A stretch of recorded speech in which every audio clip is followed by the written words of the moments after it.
श्री कृष्ण कहते हैं, तुम्हारे बीते हुए कल को तो मैं ठीक नहीं कर सकता, लेकिन तुम्हारे वर्तमान में अगर तुम्हें अच्छा कर्म करोगे तो मैं तुम्हारे आने वाला कल ज़रूर उजागर करूँगा। आज के ज़माने में कोई अपना नहीं होता, सिर्फ लोग तब तक साथ देते हैं जब तक उनका स्वार्थ होता है। अगर कोई अकेला है तो इसका मतलब ये नहीं कि उसे कोई पसंद नहीं करता, बल्कि वो अकेला इसलिए है उसने दुनिया की औकात देखी है। लोगों को परखने की आदत डालो। जैसे हर चमकती चीज़ सोना नहीं होती, वैसे ही हर अच्छा दिखने वाला इंसान सच्चा नहीं होता। अकेले रहने का मज़ा ही अलग है, ना किसी की ज़रूरत और ना किसी से उम्मीद। सफाई वहाँ देना चाहिए जहाँ उसे सुनना और समझने वाला एक खुला दिमाग हो। मेहनत एक ऐसी चाबी है जो बंद भाग्य के दरवाजे को भी खोल देती है। डाली से गिरते हुए पत्तों ने क्या खूब कहा है कि अगर बोझ बन जाओगे तो अपने ही तुम्हें गिरा देंगे। क्रोध को प्यार से, बुराई को अच्छाई से, स्वार्थी को उदारता से और झूठे व्यक्ति को सच्चाई से जीता जा सकता है। जिस तरह समुद्र के खारे पानी को गर्म करने के बाद नमक के कण दिखाई देते हैं, ठीक उसी तरह से जब हम ध्यान, भक्ति और तप करते हैं तब हमें भगवान के दर्शन होते हैं। इसके लिए हमें हमारी बुराइयों को छोड़ना पड़ता है, तभी हम ईश्वर को प्राप्त कर सकते हैं। अगर आपको बहुत सारे परेशानियों से गुजरना पड़ रहा है तो आप खुश हो जाएं, क्योंकि भगवान की नज़र आप पर है। देर से ही सही, लेकिन वो आपकी ज़रूर सुनेंगे। इंसान का भाग्य उन्हीं के कर्मों का फल होता है जो उसने अतीत में किए हैं। इसी तरह वो लोग जो आज कर्म कर रहे हैं वो उनके आने वाले कल का निर्धारण करते हैं। भगवान बोलते हैं, तू करता वही है जो तू चाहता है, पर होता वही है जो मैं चाहता हूँ। तो तू कर वही जो मैं चाहता हूँ, फिर होगा वही जो तू चाहता है। अतीत को बदला जा सकता है, वर्तमान से बचा नहीं जा सकता, लेकिन केवल भविष्य को संवारने का कार्य ही वर्तमान में किया जा सकता है। क्या फ़र्क पड़ता है हमारे पास कितने लाख, कितने करोड़, कितनी गाड़ियाँ और कितने घर हैं? खानी तो बस 2 वक्त की रोटी है, जीनी तो बस एक ही ज़िंदगी है।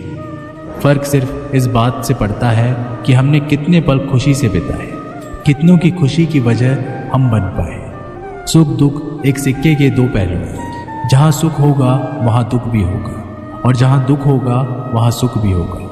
इसलिए सुख दुख के बारे में बिना सोचे निरंतर अपने लक्ष्य को प्राप्त करने के लिए प्रयास करते रहना चाहिए। एक बात हमेशा याद रखना, किसी के सामने गिड़गिड़ाने से ना मोहब्बत मिलती है ना इज्जत। इसलिए अपने स्वाभिमान को जिंदा रखो। कोई अगर आपकी किस्मत में होगा तो वो आपके पास खुद भी चल कर आएगा। दूसरों को हराने का मौका मत दो, बस खुद को आगे ले जाने की जिद पालो। कभी हार ना मानने की आदत ही एक दिन जीतने की आदत बन जाती है।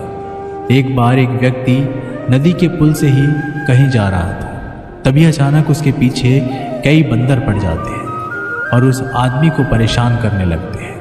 वह आदमी अपने आप को बचाने के लिए उन बंदरों से दूर भागने की कोशिश करता है। तभी सामने से एक आदमी आकर उस आदमी को कहता है कि तुम इन बंदरों से मत डरो, तुम जितना इन बंदरों से डरोगे वह तुम्हें उतना ही डराएंगे। तुम इनका डटकर सामना करो। तो वो आदमी उन बंदरों का सामना करने के लिए उनकी तरफ देखता है और उन बंदरों की आंखों में आंखें डालकर चिल्लाने लगता है और सभी बंदर वहाँ से भाग जाते हैं। हमारे जीवन में भी नकारात्मक विचार इस बंदर की तरह है। जितना हम इन बंदरों से डरेंगे उतना ही पीछा हमारा करेंगे, और जैसे ही हम इनका डटकर मुकाबला करेंगे वह भाग जाएंगे। सिर्फ 2 ही चीज़ मनुष्य के भाग्य का निर्माण करती है। पहला, स्वभाव। अगर आपके स्वभाव में अच्छाई, विनम्रता और गुण है तो आपका भाग्य चमकेगा। अगर आपका स्वभाव क्रोधी है, आलसी है, तो आपका भाग्य बिगड़ना अनिवार्य है। इसलिए आपके स्वभाव को मधुर और आकर्षित बनाइए। दूसरा, आपकी वाणी बोलना तो आदमी 2.5 साल की उम्र में ही सीख जाता है, परंतु कब, कहाँ, कैसे और क्या बोलना है उसे ये जिंदगी भर भी समझ में नहीं आता है। जिसे ये बोलना आ गया कि कब, कहाँ और कितना बोलना चाहिए, समझ लो उसे सफल होने के लिए कोई नहीं रोक सकता। पिता से बड़ा कोई सलाहकार नहीं, माँ की छाँव से बड़ी कोई दुनिया नहीं, भाई से अच्छा कोई भागीदार नहीं, और बहन से बड़ा कोई शुभचिंतक नहीं। इस मतलबी दुनिया से कोई मतलब ना रखो, और मतलब रखना है तो अपने मतलब से मतलब रखो। अगर तुम्हारे घर आग लग जाए तो लोग सहानुभूति प्रकट करने आते हैं, वो कहते हैं बहुत बुरा हो। और अगर तुम्हारा घर बड़ा हो जाए, एक और मंजिल बन जाए, तो कोई तुम्हें बधाई देने के लिए नहीं आता। ज़रा सोचिए कि जब आपके साथ कुछ अच्छा होता है तो कोई कहने नहीं आता कि अच्छा हुआ जानकर खुशी हुई, मगर आपके साथ अगर कुछ बुरा होता है तो ज़रूर कुछ लोग आकर ज़रूर कहेंगे अरे सुनकर बुरा लगा। अगर जब वो कहते हैं कि अरे बहुत बुरा हुआ, तब तुम जानोगे कि वह तो सिर्फ मज़े ले रहे थे। दुआएं मांगने से किसका भला होता है? मिलता तो वही है जो हमने बोया होता है। तुम नीचे गिर के देखो, कोई भी नहीं आएगा उठाने। तुम ज़रा उठकर तो देखो, सब आएंगे गिराने।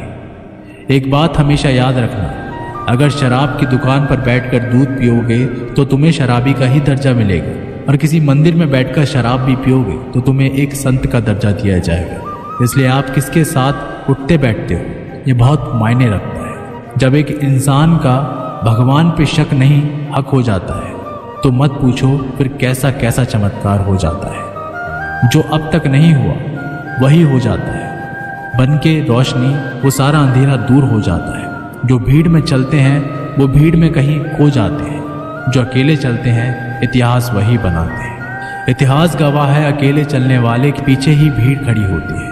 एक बार एक संत के पास 2 तोते थे। एक दिन एक आदमी उस संत के घर आया।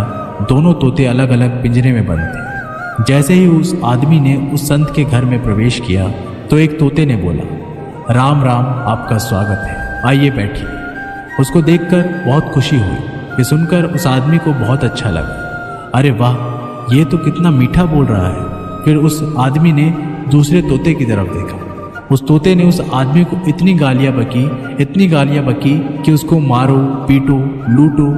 यह सुनकर उस आदमी ने उस संत से कहा कि अरे संत जी, ये क्या मामला है? एक तोता गालियाँ बक रहा है और दूसरा तोता इतना मीठा बोल रहा है। आइए स्वागत है, ऐसे मीठे मीठे शब्द बोल रहा है। संत ने कहा, मैंने इन तोतों से एक जिंदगी का पाठ पढ़ा है। जब ये दोनों तोते पैदा हुए थे तब मैंने एक तोते को डाकू को भेज दिया था और दूसरे तोते को एक साधु के यहाँ भेज दिया था। जो तोता साधु के घर पर चला गया वह कहता है राम राम, आपका स्वागत है।